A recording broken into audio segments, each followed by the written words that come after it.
नमस्कार, आप देख रहे हैं दी कंटाप में हूं प्रफुल्ल। आज हम आपको एक ऐसे पत्रकार से मिलाएंगे जिनका काम सिर्फ नफरत फैलाना है।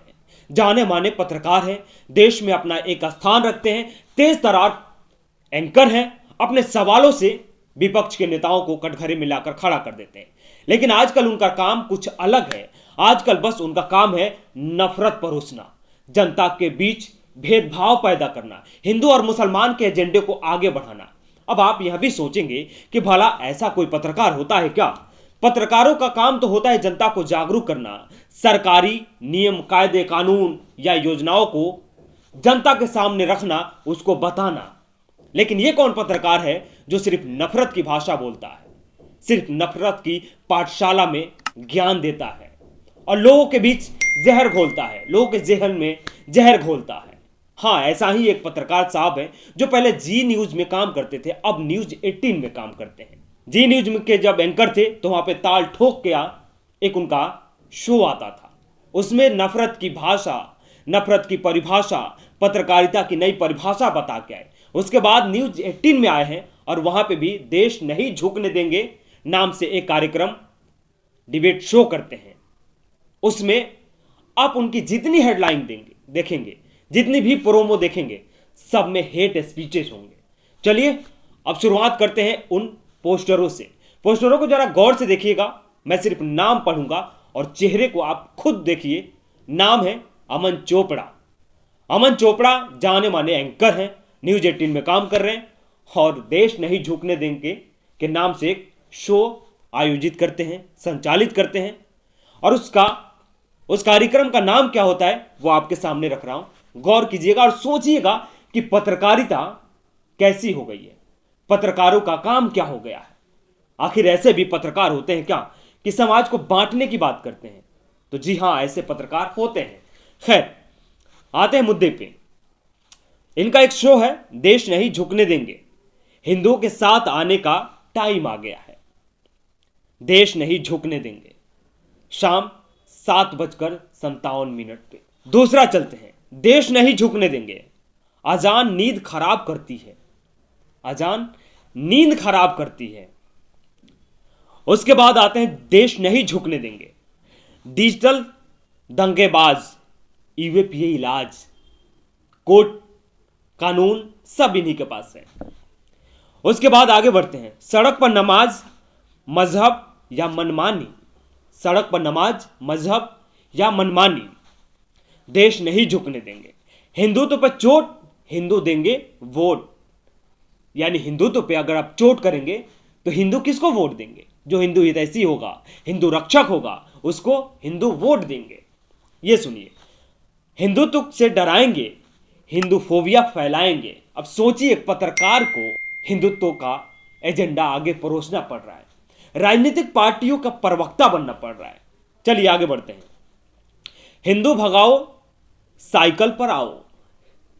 कैराना, शामली, मुजफ्फरनगर दंगे अगर आपको याद होंगे, या कैराना का पलायन आपको याद होगा, तो ये उसको डिनोट कर रहे हैं, उसको रेखांकित करते हैं। यानी हिंदू भगाओ, साइकिल पे आओ। यानी साइकिल की सरकार बनती है, सपा की सरकार बनती है तो हिंदुओं को भगाया जाएगा।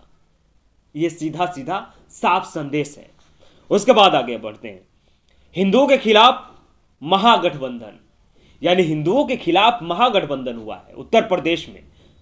सपा और आरएलडी का गठबंधन है तो वो हिंदुओं के खिलाफ गठबंधन है, और भारतीय जनता पार्टी का जिनके साथ गठबंधन है वो हिंदुओं के समर्थन में गठबंधन है। ये सीधा और साफ संदेश है। उसके बाद डंके की चोट पर हिंदू बेटियों के खिलाफ अपराध, लव जिहाद, डंके की चोट पे कह रहे हैं।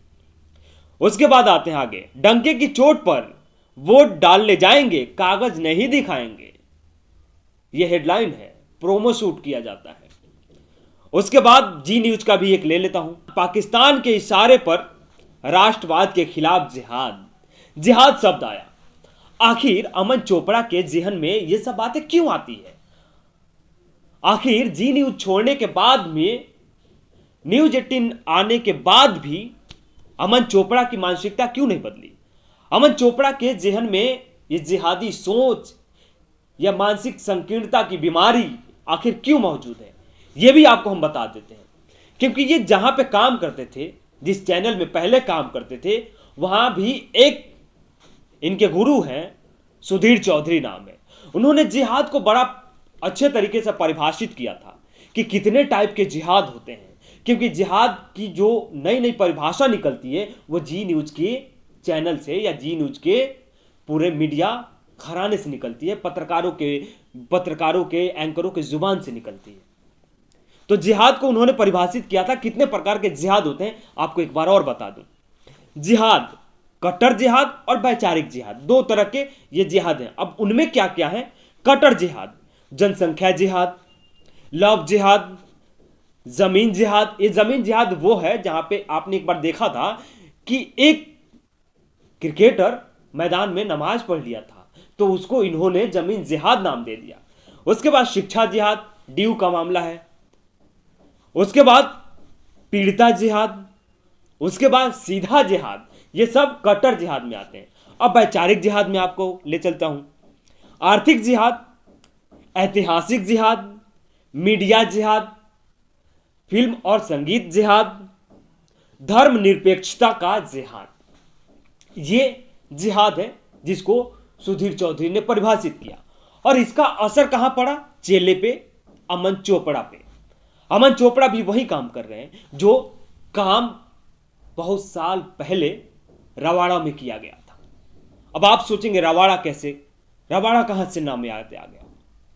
खैर, रवाड़ा पे जिक्र करने से पहले एक बात आपको याद दिला दूं कि कहीं भी नरसंहार हुए हैं, किसी भी देश में नरसंहार हुए हैं, जेनोसाइड हुए हैं, तो उसका जिम्मेदार अगर कोई है तो मीडिया है, रेडियो है, पत्रकार है, अखबार है। क्योंकि लोगों के जहन में सिर्फ नफरत, अगर हेट स्पीचेस डालेंगे तो उसका परिणाम बहुत बुरा होता है। और यही हुआ था रवाड़ा में। रवाड़ा रेडियो का नाम आप बार बार सुनते हैं कि रवाड़ा रेडियो के बारे में क्यों कहा जाता है? बहुत साल पहले रवांडा में एक जेनोसाइड हुआ था, उसका जिम्मेदार रवांडा रेडियो था। दरअसल यही हुआ था कि पहले रेडियो से लोगों के जहन में नफरती बातें डाली गई, हेट स्पीचेस फैलाए गए, और उसका परिणाम यह हुआ कि लोग एक दूसरे के खून के प्यासे हो गए, लोग एक दूसरे के जान के दुश्मन बन गए और मौत के घाट उतार दिए गए। यही हो रहा है हिंदुस्तान में, यही हो रहा है अब हमारे और आपके बीच में, यही हमारे साथ खिलवाड़ किया जा रहा है, हमारे मानसिक सोच को बदला जा रहा है। और इसके पीछे कौन लोग हैं? पत्रकार हैं।